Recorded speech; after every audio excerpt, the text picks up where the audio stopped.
श्री वेदव्यास जी महाराज ने सबसे पहले वेदों को प्रकट किया। 4 जब वेदों को प्रकट कर दिया, यजुर्वेद, सामवेद, अथर्ववेद, ऋग्वेद, तो उनके हृदय को शांति नहीं हुई, क्योंकि वेदों की जो भाषा है वो बहुत ही दुरूह है, साधारण मनुष्य समझ ही नहीं सकता। इसलिए पंचम वेद के रूप में उन्होंने महाभारत की रचना की। ये जो महाभारत है 1 लाख श्लोकों का बृहद ग्रंथ है, लेकिन इसके बाद भी वेदव्यास जी महाराज को कुछ अपूर्णता, कुछ रिक्तता, कुछ शून्यता हृदय में होने लगी। मन प्रसन्न नहीं हुआ, बहुत चिंतित, बहुत उदास हो गए। तब भगवान की प्रेरणा से वहां नारद जी आए और नारद जी ने पूछा,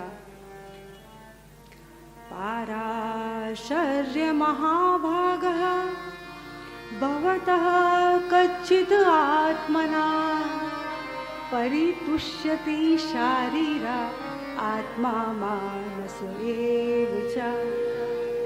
हे पराशर नंदन, आप इतना व्यथित क्यों हो रहे हैं? आपका शरीर, मन, आत्मा सब तुष्ट पुष्ट तो है ना? वेदव्यास जी कहते हैं कि नारद जी मैं आपको क्या बताऊं, मैंने इतने सारे श्लोकों की रचना की, वेदों की, पुराणों की, उपनिषद की, किंतु मेरे मन को अभी तक शांति नहीं मिली। इसका क्या कारण है? वो कहते हैं कि नारद जी कहते हैं, व्यास जी महाराज, आपका जो लेखन है वह बहुत ही अनुपम, अद्भुत, अनिर्वचनीय है, किंतु आपने कहीं कहीं ऐसे भ्रामक शब्द लिख दिए हैं कि जो निवृत्ति परायण बात थी, लोगों ने उसे ही अपना लिया। आपने कहा कि इस यज्ञ में उस पशु की बलि देनी चाहिए। लोग तो पहले से ही हिंसक थे, अब आपकी बातों का उनको प्रमाण पत्र और मिल गया, और अधिक हिंसा वाले हो गए। किसी ने निवृत्ति परायण में उसका अर्थ लिया ही नहीं। ऐसा कई बार हो जाता है कि हम वेद उपनिषदों की बात को जब स्वयं समझने की कोशिश करते हैं बिना गुरु के, तो अर्थ का अनर्थ कर डालते हैं। एक सज्जन थे, आश्रम में रहते थे और बीड़ी बहुत पीते थे। तो जो आश्रम के जितने भी वासी थे बहुत परेशान थे उस सज्जन से। उन्होंने कहा हम तुम्हारी गुरुजी से शिकायत करेंगे। उन्होंने बोला कर दो हमारी शिकायत। अब गुरुजी के पास गए। देखिए गुरुजी, ये सुबह से लेके रात तक पूरा दिन ये आदमी बीड़ी पीता है और सबको बड़ा कष्ट होता है आश्रम में। गुरुजी ने कहा क्यों भाई, इधर आओ तुम। उसको एकांत में बुलाया, उससे बात की। तो गुरुजी ने पूछा तुम धूम्रपान करते हो? उसने कहा गुरुजी मैं करता हूँ, और मैं बहुत बीड़ी पीता हूँ गुरुजी, लेकिन मैं क्या करूँ, अगर मैं झूठ बोल रहा हूँ ना गुरुजी तो नरक जाऊँ। आपकी सौगंध खा के बोलता हूँ, इतनी बार मैंने बीड़ी छोड़ने की कोशिश की, लेकिन मेरा प्रयास कभी सफल नहीं हुआ। गुरुजी बोले अच्छा तो है, कम से कम इतनी तो ईमानदारी दिखा रहा है, झूठ तो नहीं बोल रहा गुरु के सामने। उन्होंने कहा ठीक है बच्चा, एक काम करना, तुम केवल रविवार के दिन बीड़ी पीना और बाकी के दिन तुम बीड़ी को हाथ मत लगाना, हम तुमको इतनी छूट दिए दे रहे हैं। अच्छा, ये जो गुरु और शिष्य का वार्तालाप है एकांत में हो रहा है, किसी को पता नहीं है अभी। तो उसने कहा हाँ गुरुजी ये बात आपकी मानी, मैं सिर्फ रविवार को बीड़ी पीऊंगा, बाकी किसी दिन हाथ नहीं लगाऊंगा, लेकिन गुरुजी रविवार को छोड़ूंगा भी नहीं मैं। अब संयोग कह लो या सौभाग्य कह लो, उस दिन शनिवार की रात्रि थी और गुरुजी को कहीं जाना पड़ गया। अगले दिन रविवार, शनिवार की रात्रि को तो इतनी डांट सुनी ही थी उसने। अब जैसे ही रविवार हुई, सुबह से उसने बीड़ी पीना आरंभ कर दिया। अब जो चेले सेवक थे कहने लगे क्यों गुरुजी चले गए तो तुम खुल्लम खुल्ला, आने दो गुरुजी को। उसने कहा आने दो गुरुजी को, अरे अब तो हमसे गुरुजी ने कहा पूरे दिन पियो, सुबह पियो, शाम पियो।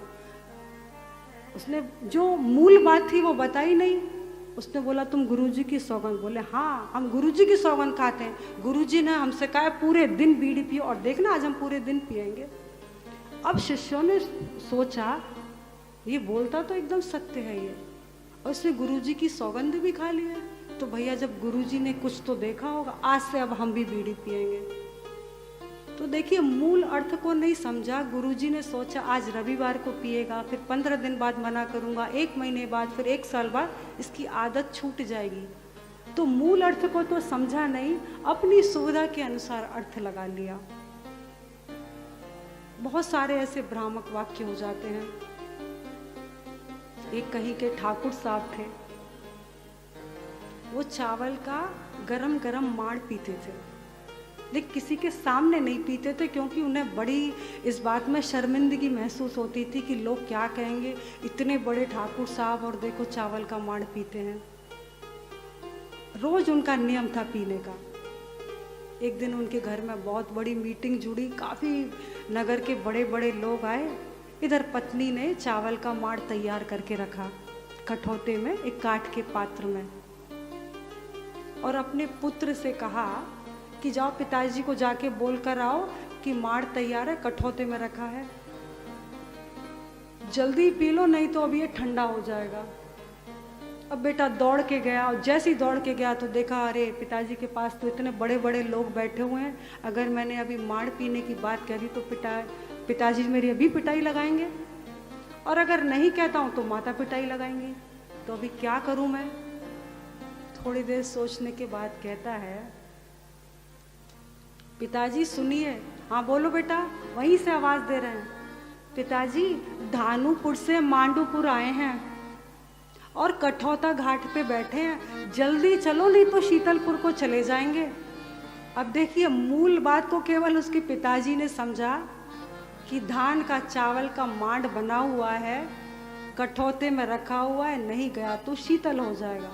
लेकिन वहाँ पे जितने भी लोग थे वो सोच रहे हैं कि धानुपुर कोई गांव होगा, वहाँ से कोई मांडू जी आए होंगे, कठौता घाट पर बैठे होंगे, नहीं गए तो शीतलपुर को चले जाएंगे।